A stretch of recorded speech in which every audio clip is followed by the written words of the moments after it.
Τι σχέση μπορεί να έχει ένα ρολόι με τις πλαϊνές βαλίτσες της μηχανής μου? Θα σας πω, αλλά ας πάρουμε πρώτα τα πράγματα από την αρχή.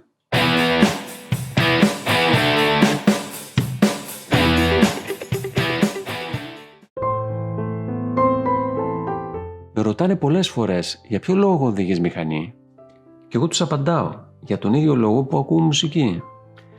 Κάθε φορά που αποφασίζω να την οδηγήσω, ο εγκέφαλος μου ανακαλεί στη μνήμη όλους τους ήχους που είναι καταγεγραμμένοι και σχετίζονται με τη λειτουργία της μηχανής και επιθυμεί να τους ξανακούσει, όπως όταν νοσταλγείς ένα τραγούδι. Όσο λοιπόν εγώ ετοιμάζομαι και φοράω τον εξοπλισμό μου, ο εγκέφαλος δίνει εντολή στα αυτιά μου να μπουν σε κατάσταση ετοιμότητας. Να είναι έτοιμα να λειτουργήσουν σε όλο το φάσμα των συχνοτήτων και να καταγράψουν κάθε μικρό ή μεγάλο ήχο που πρόκειται να παραχθεί από τη μηχανή.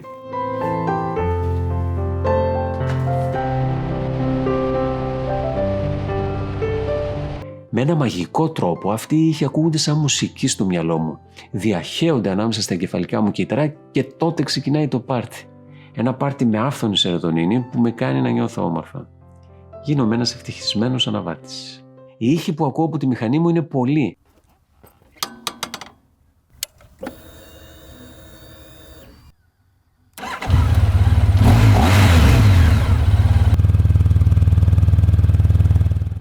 Υπάρχει όμως ένας ήχος που κάνει τον εγκέφαλό μου να τρελαθεί. Στο άκουσμα αυτού του ήχου παράγεται ένα κοκτέιλ ορμονών οι οποίες μου δημιουργούν πολλά συναισθήματα. Είναι αυτός ο ήχος που όταν τον ακούσω ξέρω ότι η περίοδος προετοιμασίας τελείωσε και πλησιάζει η αναχώρηση. Είναι ο ήχος που σηματοδοτεί την αρχή μιας νέας ταξιδιωτικής περιπέτειας. Αναφέρομαι στον ήχο που παράγεται όταν ξεκλειδώνω την κλειδαριά και ανοίγω το μπεντεσέ που ασφαλίζει το καπάκι των πλαϊνών βαλιτσών GV Trekker Outback.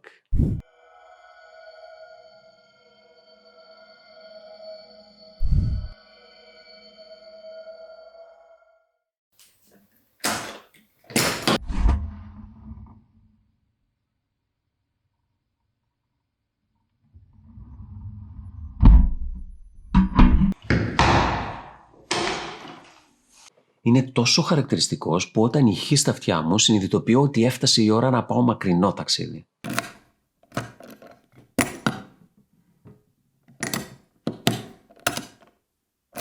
Ακούγεται σαν να οπλίζω. Όλους τους υπόλοιπους ήχους της μηχανής τους ακούω κάθε φορά που θα την καβαλήσω. Παραδείγματος χάρη για να πάω σε μια δουλειά ή στο συνεργείο ή για μια κοντινή βόλτα. Αλλά μόνο όταν πηγαίνω κάπου μακριά ακούω αυτόν τον ήχο από τις πλαϊνές μου βαλίτσες. Και όταν τελειώσω με το γέμισμα των βαλιτσών, τότε το μόνο που απομένει είναι να τις κουμπώσω στα κάγκελα της μηχανής. Είναι η στιγμή που οι συγκεκριμένες βαλίτσες μου προσφέρουν έναν μοναδικό ήχο χαράς. Αυτό το κλικ ηχεί στα αυτιά μου σαν πυροβολισμός από πιστόλι εκκίνησης αγώνων. Η κούρσα έχει μόλις αρχίσει. Οι πλαϊνές βαλίτσες αλουμινίου είναι το φετίχ του κάθε αναβάτη. Ο καθένας μας έχει φαντασιωθεί τη μηχανή του με πλαϊνές βαλίτσες γεμάτες αυτοκόλλητα ξένων χωρών. Είναι μια φαντασίωση που προφανώς δεν έχει όποιος χρησιμοποιεί μαλακές πλαϊνές βαλίτσες. Δεν υπάρχει τρόπος να κολλήσεις αυτοκόλλητο πάνω στο πανί τους. Εν αντιθέσει λοιπόν με τις μαλακές βαλίτσες, το σχήμα τους παραμένει σταθερό. Οπότε έχεις τη δυνατότητα να εγκαταστήσεις στις πλευρές τους αξεσουάρ όπως θερμός για κρύο νερό, στα οποία έχεις εύκολη πρόσβαση χωρίς να ανοίξεις τις αποσκευές σου, πλαστικό δοχείο για έξτρα καύσιμο και λαβές από ημάντες για πιο άνετη μεταφορά. Μπορείς να στερεώσεις πάνω τους μικρά σακίδια.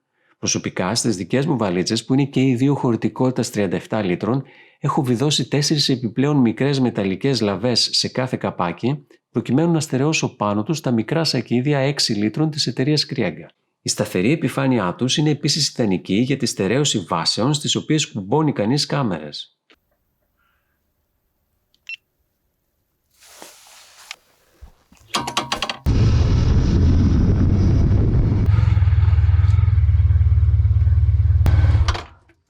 Οι συγκεκριμένες πλαϊνές βαλίτσες διαθέτουν κλειδί ασφαλείας, το οποίο μπαίνει σε έναν ισχυρό μήλο που κάνει την κλειδαριά να λειτουργεί υποδειγματικά.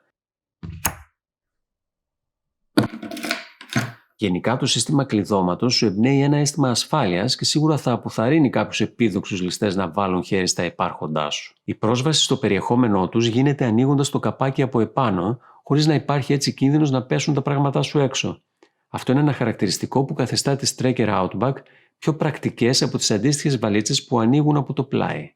Κάποιοι υποστηρίζουν ότι οι σκληρές πλαϊνές βαλίτσες και ειδικότερα αυτές που είναι κατασκευασμένες από άβαφο μη ανωδιωμένο αλουμίνιο γεμίζουν δαχτυλιές αμέσως, γρατσουνιούνται εύκολα και γενικά κάθε χτύπημα αφήνει σημάδι που δεν μπορείς να επαναφέρεις.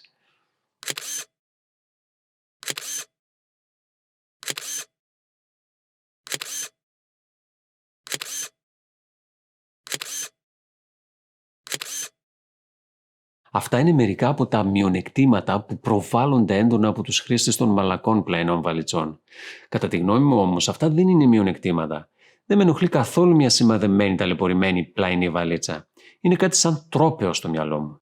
Τα σημάδια είναι τα διαπιστευτήρια ότι ταξίδεψες, ότι βίωσες τη μοτοσυκλετιστική περιπέτεια στη ζωή σου. Κάποιοι θα πούν ότι οι πλαϊνές βαλίτσες GB Tracker Outback δεν είναι αδιάβροχες. Εδώ θα συμφωνήσω μαζί τους. Όντως δεν είναι αδιάβροχες. Ναι, μεν στο ψηλόβροχο θα αντισταθούν και δεν θα βάλουν νερό, αλλά στη δυνατή βροχή θα μου σκέψουν τα πράγματα μέσα τους. Αυτό είναι κάτι που αμέσως θα το διαπιστώσεις πριν καν σου τύχει η δυνατή βροχή και συγκεκριμένα όταν επιχειρήσεις να τις πλύνεις με το λάστιχο για πρώτη φορά. Θα βρεις σίγουρα νερό μέσα τους. Το θέμα της υδατοπερατότητάς τους όμως δεν με πολύ απασχολεί, γιατί πάντα χρησιμοποιώ τις εσωτερικές τους τσάντες, οι οποίες είναι 100% αδιάβροχες και πολύ πρακτικές. Όταν φτάσεις στον προορισμό σου, τις παίρνεις στο ξενοδοχείο, αφήνοντας τις πλαϊνές βαλίτσες άδειες κρεμασμένες στα κάγκελά τους. Και αν εκεί που έφτασες θέλεις να περιηγηθείς με τη μηχανή σου, βάζεις τα απολύτως απαραίτητα στις κενές ανάλαφρες πλαϊνές βαλίτσες και πηγαίνεις. Το βάρος τους είναι ένα μειονέκτημα που απασχολεί πολλούς αναβάτες, ειδικά όταν πρόκειται να τις τοποθετήσουν σε μηχανές χαμηλότερου κυβισμού και ισχύως, φοβούμενοι ότι τα έξτρα κιλά θα ανακόψουν περαιτέρω τη δυνατότητα της μηχανής τους να κινηθεί γρήγορα και αγόγγεστα.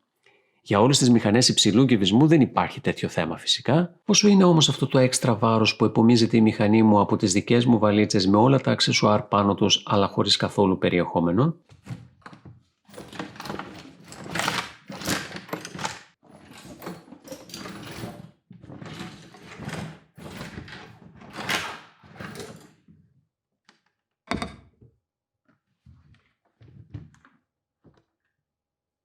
Περίπου 15,5 κιλά. Επίσης υπάρχει μια διχογνωμία όσον αφορά τη ζημιά που μπορεί να προκληθεί στη μηχανή ύστερα από πτώση. Η πρώτη άποψη υποστηρίζει ότι οι σκληρές βαλίτσες μεταφέρουν όλη την ενέργεια πρόσκρουσης τους με το έδαφος χωρίς να την απορροφήσουν καθόλου κατευθείαν στο υποπλαίσιο, το οποίο δεν είναι σχεδιασμένο για να αντέξει αυτού του είδους την ενέργεια και υφίσταται ζημιά. Ενώ η αντίθετη άποψη υποστηρίζει ότι οι πλαϊνές βαλίτσες αλουμινίου συμβάλλουν ώστε η πτώση να είναι πιο ήπια, διότι έρχονται πρώτες σε επαφή με το έδαφος, ανακόπτουν την ταχύτητα ολίσθησης της μηχανής στον δρόμο και τελικά αποτρέπουν το γρατσούνισμά της, αφού η μηχανή πέφτοντας στηρίζεται στις βαλίτσες και παραμένει σε πιο όρθια στάση σε σχέση με το δρόμο. Μετά την πτώση κιόλας, αν ο αναβάτης δεν έχει τραυματιστεί, μπορεί να σηκώσει πιο εύκολα τη μηχανή. Δεν ξέρω, ίσως κατά περίπτωση να είναι πιθανό να συμβούν και τα δύο σενάρια. Τέλος, υπάρχει και η άποψη που υποστηρίζει ότι οι σκληρές πλαϊνές βαλίτσες και ειδικά η αλουμινίου ακόμα πιο πολύ από τις πλαστικές αποτελούν αιτία σοβαρού τραυματισμού στο κάτω μέρος του ποδιού του αναβάτη, αφού σε περίπτωση πτώσης υπάρχει πιθανότητα να εγκλωβιστεί το πέλμα ανάμεσα στη βαλίτσα και το έδαφος και από την πρόσκρουση να προκληθεί κάταγμα.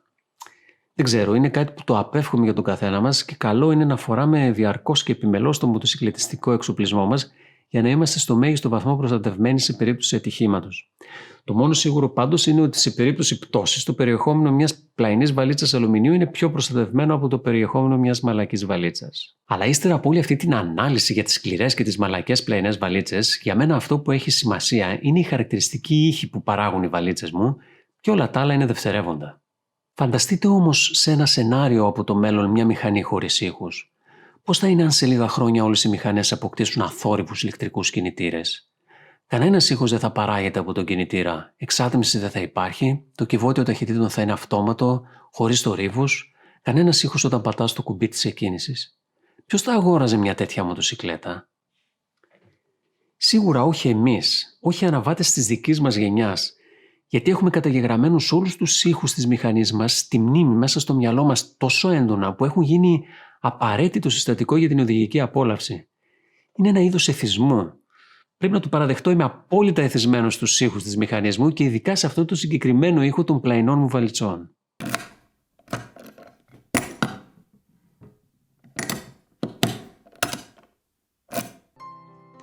Είναι ένας ήχος απόλυτα συνδεδεμένος με ταξιδιωτικές εμπειρίες του παρελθόντος. Είναι ο ήχος που εκκινεί το ταξίδι του μέλλοντος.